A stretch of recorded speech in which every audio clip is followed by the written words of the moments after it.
परम आदरणीय डॉक्टर सुमन Mishra ji, international Hindu school के संस्थापक, हमारे वाराणसी मंडल के मंडलायुक्त कौशल लाल शर्मा जी, जनपद वाराणसी के जिलाधिकारी लाललिंगम जी, इस विद्यालय के प्रधानाध्यापक, तमाम सारे यहाँ के अध्यापक अध्यापिकागण, अन्य हमारे जनपद प्रशासन से अधिकारी कर्मचारीगण एवं इस विद्यालय के छात्र छात्राओं, प्यारे बच्चों, मैं बहुत दिनों से मेरी डॉक्टर मिश्र जी से फोन पे वार्ता हो रही थी। उन्होंने किसी तरीके से मुझे संपर्क किया। उसके बाद कई बार वार्ता हुई जब वो हिंदुस्तान में भी आए, अमेरिका में भी रहे, ओयो में, वहाँ भी मेरी इनसे वार्ता हुई।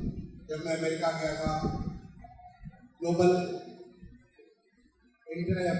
हमारा जो ग्लोबल समिट हुआ था, इन्वेस्टमेंट समिट हुआ था, उसके सिलसिले में लेकिन मुलाकात नहीं हुई थी और वो बार बार मुझे आमंत्रित करते थे कि कभी मैं बनारस आऊँ और उनके उस विद्यालय को देखूं। भगवान ने आज मुझे वो मौका दिया और विद्यालय को देखकर मैं बिल्कुल अभिभूत हूँ। ये आप सारे बच्चों का सौभाग्य कि आपको ऐसे अच्छे विद्यालय में पढ़ने का मौका मिला, जहाँ के जाकर के मैंने यहाँ के रसायन, physics, biology, computer science, robotics, वो तमाम सारी लैब्स को भी मैंने देखा। आपके जूनियर और सीनियर क्लासेस के स्मार्ट क्लासेस को भी देखा और देख के लगा कि आपको कैसे इन बच्चों को एक अच्छा वातावरण मिल रहा है पढ़ने के लिए। और उससे भी ज़्यादा जब विद्यालय में मैं घूम रहा था तो मैं सब जगह ऑब्जर्व कर रहा था कि किस प्रकार की ऊर्जा वहाँ पे संचित है। हमारे तमाम सारे महान वैज्ञानिकों का, हमारी जो सनातन की हमारी शब्दावलियाँ, उन शब्दों से उसको प्रयोग करते हुए अलग अलग जो भाग का उसका नामकरण किया गया, ये देख करके मुझे बहुत अच्छा लगा। इसलिए बच्चों, इसे देख करके मैं समझता हूँ कि आपको एक अच्छा वातावरण मिला हुआ पढ़ने के लिए। और यहाँ पे एक बच्चे ने संस्कृत में संभाषण किया, बिटिया ने यहाँ पे जर्मन में संभाषण किया, और भी तमाम सारी चीजें जो मुझे पता चला, म्यूजिक है, आर्ट है, खेलकूद है, हर प्रकार से जो एक पूरी व्यक्तित्व के विकास के लिए जो बच्चों का आवश्यक है, जिससे कि एक अच्छे नागरिक बन सके। आपका जो ध्येय बना हुआ विद्यालय का, उस विद्यालय के ध्येय में बना हुआ कि आप एक इंटरनेशनल नागरिक बन सके, और इंटरनेशनल नागरिक बनना तो हमारी सनातन की प्रेरणा है। हमेशा से हमारे ऋषियों ने वसुधैव कुटुंबकम, सारी पृथ्वी हमारा एक परिवार है, इसको मानते हुए सारी सब कुछ रचना की। जब कभी वो आहुतियां देते थे, वो ऐसा नहीं कि अपने घर के लिए, अपने लिए, बल्कि विश्व के कल्याण के लिए वो आहुतियां देते थे। जब कभी वो पूजा पाठ करते थे तो विश्व के कल्याण के लिए करते थे। ये हमेशा से हमारा भाव रहा है, वसुधैव कुटुंबकम। और इसके लिए आप सबको एक अंतर्राष्ट्रीय नागरिक बनाने के लिए, जो आपके लिए यहाँ पे विद्यालय प्रयास हो रहा है, मैं उसके लिए डॉक्टर सुमन मिश्र जी का बहुत बहुत धन्यवाद करता हूँ। अब हाल में बच्चों, आपने देखा कि कैसे हमारा देश एक दुनिया में एक कीर्तिमान बनाया। जब हमारा प्रज्ञान, यानी हमारा जो लैंडर से निकल करके रोवर, पहले तो लैंडर हमारा जो है ऑर्बिटर से निकल करके लैंडर आया, तो देश अभी तक नहीं पहुंचा। वहां पर वो सॉफ्ट लैंडिंग किया, और सॉफ्ट लैंडिंग करने के बाद उसने रैंप बनाया, तो उसके अंदर से प्रज्ञान निकल करके धीरे धीरे चंद्रमा की दक्षिण ध्रुव की सतह पर घूमना प्रारंभ किया। कैसे उसका पूरा सोलर सिस्टम ऑन हो गया, और उसको पूरा कैसे कंट्रोल कर रहे थे हमारे वैज्ञानिक यहाँ पे बैठे हुए, यहाँ पे बैंगलोर से सारा कंट्रोल कर रहे थे। वो देख करके हमारे देश के हर नागरिक इतना प्रफुल्लित हुआ, ऐसा उत्साह का माहौल था पूरे देश में, जिसे हमारे माननीय प्रधानमंत्री जी ने कहा ये हमारे नए भारत का उदय है। तो एक विकसित भारत का सपना माननीय प्रधानमंत्री जी ने देखा हुआ है और जिसको साकार करने के लिए देश के हर नागरिक, हर कोई मिलकर के उस देश माननीय प्रधानमंत्री जी के सपने को कि आजादी का जब हम 100 साल मना रहे होंगे 15 अगस्त 2047 को, तो हम एक विकसित देश होंगे। उस विकसित देश के पूरा करने के लिए अमृत काल की जो हमारी 25 साल की यात्रा है, 25 साल की 1 साल पूरा होते ही इतना बड़ा उपलब्धि, जिसको सारे के सारे दुनिया के देश, सारे दुनिया के लोग देख के चकित थे कि कैसे भारतवर्ष ने चंद्रमा पे पहुंच करके सॉफ्ट लैंडिंग करके और वहां के बारे में तमाम सारी जानकारी प्राप्त करेगा। और उसके लिए जब पूछा गया, जो इसरो के हेड है डॉक्टर सोमनाथ, उनसे जब पूछा गया कि कैसे संभव हुआ, तो उन्होंने कहा कि हमारी वैदिक जो ज्ञान है, हमारी जो भारतीय ज्ञान परंपरा की ताकत है, उस ताकत के बल पे हम आज पहुंच पाए हैं। बच्चों, हम ऋषियों के, संतों के देश के रहने वाले हैं। ऐसे देश में जहाँ पे ज्ञान का अद्भुत भंडार है, जहाँ पे ज्ञान का हर प्रकार का, चाहे वो गणित हो, चाहे वो विज्ञान हो, चाहे वो दर्शन हो, चाहे वो इतिहास हो, हर प्रकार के ज्ञान का एक अकूत भंडार हमारे देश में पड़ा हुआ है, जिसको हम इतने सालों से, जैसे कि बहुत बड़ा खूबसूरत इमारत हो और उसके ऊपर धूल माटी आए, उसको पूरा ढक दे, उसको पूरा बंद दे, पता ही नहीं चले कि उसके अंदर ऐसा कुछ पड़ा हुआ है। या सोने का भंडार हो, उसका जब तक आप पता न करें, जब तक खुदाई नहीं करें, तो आपको मालूम ना हो। ऐसा ज्ञान का भंडार हमारे देश में पड़ा हुआ है और उसको 1000 साल की गुलामी से, लगभग 1000 साल की गुलामी, अगर 1000 के पहले आप देखें तो हमारा देश दुनिया में सबसे अग्रणी देश हुआ करता था। दुनिया की लगभग 30% अर्थव्यवस्था भारतवर्ष में होती थी। लोग इस देश के बारे में कहते थे कि यहाँ तो देवी देवता भी आने के लिए तरसते हैं। गायत्री देवा किल गीत गावे धन्यास्त्री भारत भूमि भागे, इस भारत भूमि में आने के लिए देवी देवता भी तरसते थे। यहाँ भगवान राम जन्म लेते हैं, यहाँ भगवान कृष्ण जन्म लेते हैं, यहाँ भगवान बुद्ध अवतरित होते हैं, यहाँ पे तमाम सारे संत मनीषी यहाँ पे पैदा होते हैं। ये हमारी भारत भूमि है, ये भारत भूमि है जहाँ हमारे जो संत थे, अब कणाद मुनि थे, जो अणु का सिद्धांत है वो कणाद मुनि ने किया। आज जो हम वायुयान देखते हैं, भारद्वाज मुनि ने पूरा वायुयान शास्त्र लिखा हुआ। अगर हमें गणित के जो तमाम सारी चीजें, गणित की, विज्ञान की, गुरुत्वाकर्षण का सिद्धांत है, ये तमाम सारी चीजें जो हमारे देश की इतनी सारी ताकत थी, जिसे हमारे ऋषियों ने हमारे गुरुकुल में बैठ करके वहां पे इस प्रकार की ऐसी चीजों को खोज किया, हमारे शास्त्रों में पड़ी रहे, उसका कहीं हमें आभास नहीं था, क्योंकि हम 1000 साल से गुलामी की एक लंबी परत उसके ऊपर डाले हुए थे। आज माननीय प्रधानमंत्री जी ने हमारे देश को जो पंचप्रण कहा, अभी हाल में शायद मैं समझता हूँ आप सबने पंचप्रण लिया होगा।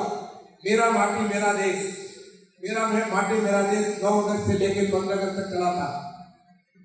उसके दौरान हर जगह अमृत सरोवर और हर जगह एक हमारा जो एक शिलालेख लगाया गया, जिस शिलालेख के माध्यम से हम अपने 75 साल आजादी का जो आजादी अमृत महोत्सव, उसको हमने हमेशा के लिए यादगार के रूप में समेट दिया और आगे का रास्ता, अगले 25 साल के रास्ते को हमने तय करने को बताया। तो ये जो है हमें जो याद दिलाता है कि जब हम इस गुलामी से, जो पंचप्रणों में एक प्रण हमारा है कि हम गुलामी के हर प्रकार के चीज से मुक्त होंगे, और दूसरा प्रण ये है कि हम अपनी विरासत पर, हमारी जो एक इतनी समृद्ध विरासत है, उस विरासत पर गर्व करेंगे, उसको और आगे बढ़ाएंगे। और इस विरासत को आगे बढ़ाने के लिए दुनिया का जो सबसे प्राचीनतम oldest living city on this mother earth, हमारी जो धरती माँ के ऊपर आज जो जिंदा शहर है सबसे पुराना, वो आपका शहर काशी है। और काशी यहाँ का प्रतिनिधित्व हमारे माननीय प्रधानमंत्री जी करते हैं। पिछले 10 साल में कैसी नई रंगत लाया, कैसे आज काशी इतना सच सवर गया है, नया भव्य काशी आ गया है। आप काशी विश्वनाथ धाम जाए, आपको देख करके लगता है कि जो काशी के रक्षक, जो काशी के मूल जहाँ पे है भगवान विश्वनाथ, कितना सुंदर भव्य दृश्य होता है। माँ गंगा की जो धारा, जो कि पतित पावनी कहते हैं, मोक्षदायिनी कहते हैं, कैसे माँ गंगा की धारा कितनी स्वच्छ धारा, जहाँ पे आपको जाने में भी 2 बार सोचना पड़ता था, आज वहां पे जाए कितना स्वच्छता, स्वच्छ, निर्मल, अविरल धारा गंगा जी की बहती है। तो ऐसी विरासत का, ऐसी हमारी सांस्कृतिक धरोहर का जो ये हमारा शहर काशी है, इससे अच्छा और क्या उदाहरण हो सकता है कि हम अपने विरासत को पहचाने और गुलामी के हर निशान को हमेशा हमेशा के लिए खत्म करें, और तभी हम अपने देश की उस ताकत को उभार सकेंगे। मुझे तो सौभाग्य मिला, मुझे आपने डॉक्टर सुमन मिश्र जी ने याद दिलाया पंडित कन्हैयालाल मिश्र जी का। मैं बताऊं, मैं एक छोटे से गांव में पैदा हुआ। 12 साल की उम्र तक मैं अपने गांव में पढ़ाई किया, गांव के प्राइमरी स्कूल में, और वो इंटर कॉलेज जहाँ मैंने केवल 1 कक्षा पढ़ी है, गांधी विद्यालय इंटर कॉलेज, उसकी स्थापना पंडित कन्हैयालाल मिश्र जी ने किया। पंडित कन्हैयालाल मिश्र जी का जब हम नाम याद करते हैं तो हमारे देश के जो विद्वान अधिवक्ता हैं, उन अधिवक्ताओं के अगर 5 का नाम लेंगे तो पहले 5 में पंडित कन्हैयालाल मिश्र जी का नाम है। मुझे इस बात का गर्व है कि मैं उसी वंश का एक अंश हूं, जिस वंश के इतने बड़े हमारे पंडित कन्हैयालाल मिश्र जी जैसे एक महान विद्वान व्यक्ति हुआ करते थे। और जब छोटे बच्चे हुआ करते थे, जब बच्चे तुमसे बहुत छोटे हुआ करते थे, मे भी 8 साल 9 साल के, 10 साल के, 11 साल के, जब हम पंडित कन्हैयालाल मिश्र जी जब आते थे, एडवोकेट जनरल थे उत्तर प्रदेश के, तो हम लोग वो रिक्शा पे चलते थे, हम उनके पीछे पीछे दौड़ते दौड़ते लगा करते थे। जब वो बैठ जाते थे, पर्याप्त अपने गाँव में अपने घर में बैठते थे, वो तो उनके लिए सोफा मेज कुर्सी हुआ करता, सोफा और मेज हुआ करता था। हम लोग बल्कि दूर एक घाट पे बैठ कर उनको देखते रहते थे कि जैसे आप सूरज को देखते हो, हम छोटे बच्चे का मुझे स्मरण है, उनको देखते रहते थे कि कैसे, अब वो कैसे बोलते हैं, किसी से कैसे मिलते हैं, किसी से कैसे व्यवहार करते हैं, ये छोटी छोटी बातें वो सब सिखा करते हैं।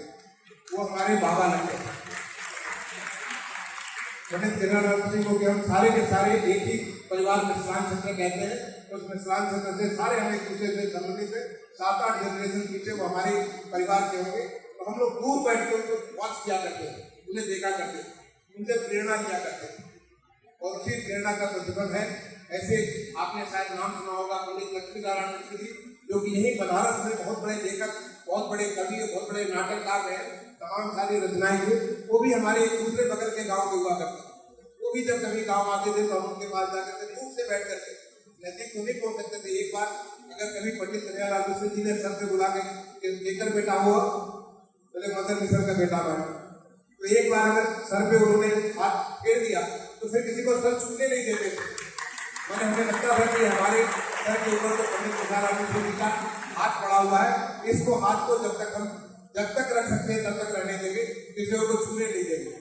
पंडित लक्ष्मीनारायण मिश्र जी जब बस्ती गांव के, हमारे बगल के गांव के थे, वो एक बार बुला करके कभी पीठ थपथपा दिए, सर छू दिए, तो फिर किसी को छूने नहीं देते, क्योंकि लगता था कि उनकी प्रेरणा, उनका आशीर्वाद हमारे सर पर पड़ा हुआ है। ऐसे हम लोग बचपन में बड़े हुए। उस स्कूल से पढ़ करके हम लोग आगे निकले, गाँव से प्राइमरी स्कूल से फिर इंटर कॉलेज, फिर तो मैं वहां से रांची निकल गया।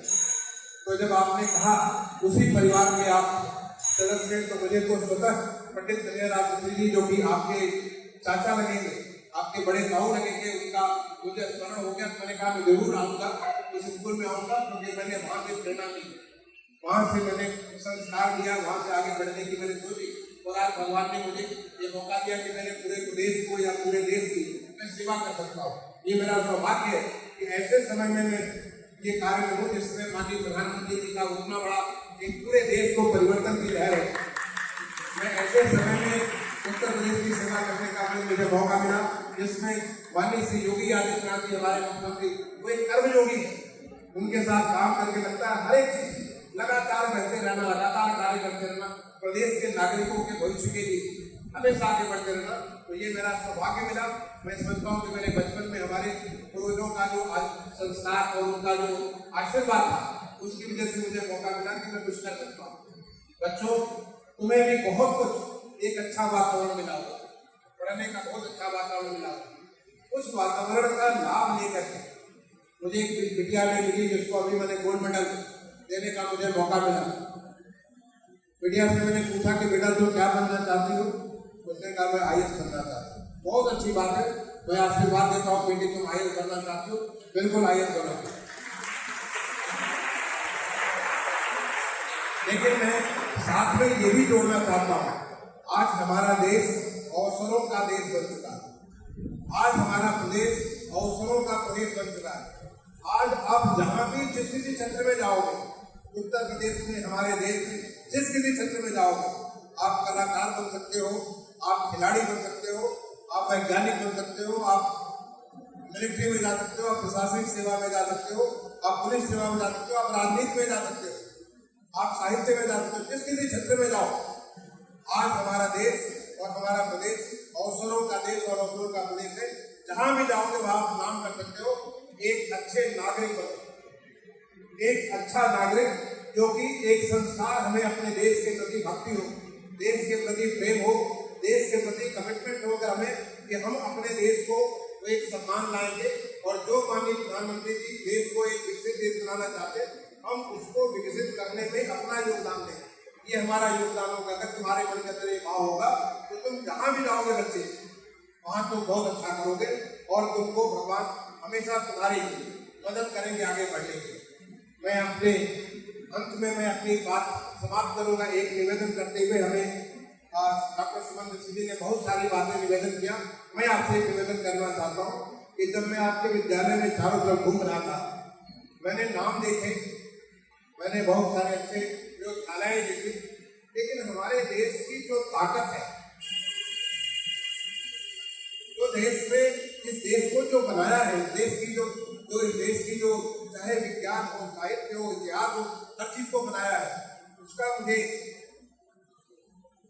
अनुभव नहीं हुआ। आपकी दीवारें खाली पड़ी हुई। मैं चाहूंगा, मैं आपसे अनुरोध करूंगा कि आपने बहुत कुछ बड़ा अच्छा लगा कि आपने 1996 में मुझे बताया कि $1 मिलियन, बच्चों $1 मिलियन 1996, मैं समझता हूँ कि करीब $50 का $1 रहा होगा उस जमाने में।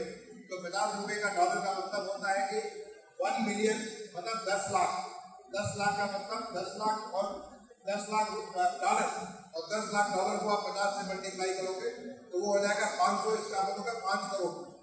5 करोड़ रुपए 1996 में, आज के समय में वो 100 करोड़ से ज्यादा होगा। वो आपने दिया 1996 में स्कूल को, और जिससे आज ये स्कूल इतना बढ़कर बनते तैयार हो।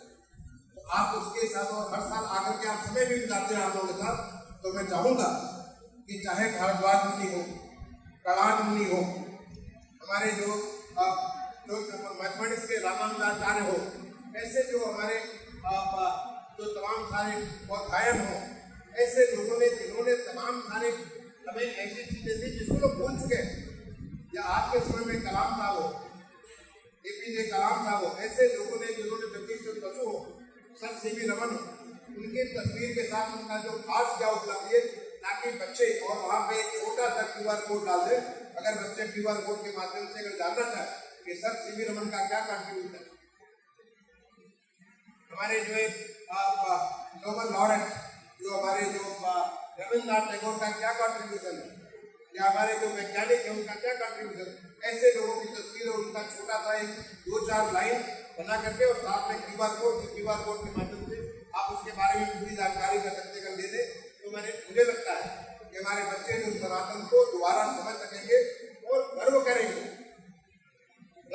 इस देश के बारे में। कम से कम जब तक आपको इस बात का आभास नहीं होगा कि हमारे अंदर वशिष्ठ मुनि की उनकी जो खोज है, उनका जो भाग है, उनका जो DNA वो हमारे अंदर है। हमारे अंदर भारद्वाज मुनि के DNA है, हमारे अंदर पाणिनि का है, पतंजलि का है, ऐसे तमाम सारे मुनियों का भाग हम सब के अंदर है। तो फिर हम दुनिया में कैसे किसी से पीछे रह सकते हैं?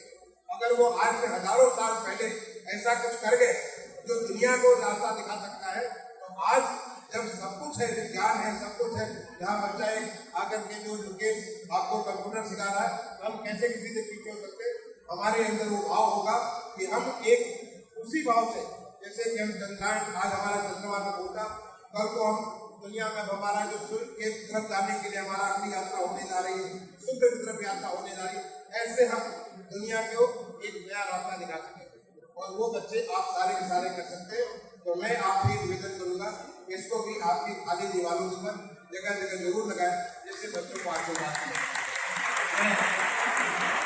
एक बार दोबारा डॉक्टर सुमन मिश्र जी को और मैडम को आपने मुझे यहाँ बुलाया, आपने मुझे बुला करके यहाँ पे आशीर्वाद दिया। मैं कहूँगा सम्मान नहीं, मुझे आशीर्वाद दिया। मैं आपका छोटा, आपका तो भतीजा लगूंगा, मतलब उस तरीके से देखें रिश्ते में तो मैं आप मेरे चाचा लगेंगे। तो मैं आपने जो मुझे आशीर्वाद दिया तो उसके लिए आपको धन्यवाद दूंगा। और तमाम सारे जो बच्चे यहाँ पे, आप सारे बच्चों को मैं अपनी शुभकामनाएं दूंगा, आशीर्वाद दूंगा। जो भी करो, रेस्ट करो, श्रेष्ठता का भाव रखो और देश के प्रति प्रेम के साथ देश के लिए जो कुछ भी कर सकते हो वो करने के लिए आगे बढ़ो। उत्कृष्ट जागृता प्राप्त बरान ने बोला था, जो हमारे स्वामी विवेकानंद जी ने हमारे उपनिषदों से जो बात कही है, उस भाव से लेकर के हमेशा आगे बढ़ते रहो, कभी रुको नहीं और तभी हमारा देश आगे बढ़ेगा। बच्चों, आप सबको मेरी बहुत बहुत शुभकामनाएं। धन्यवाद। जय हिंद।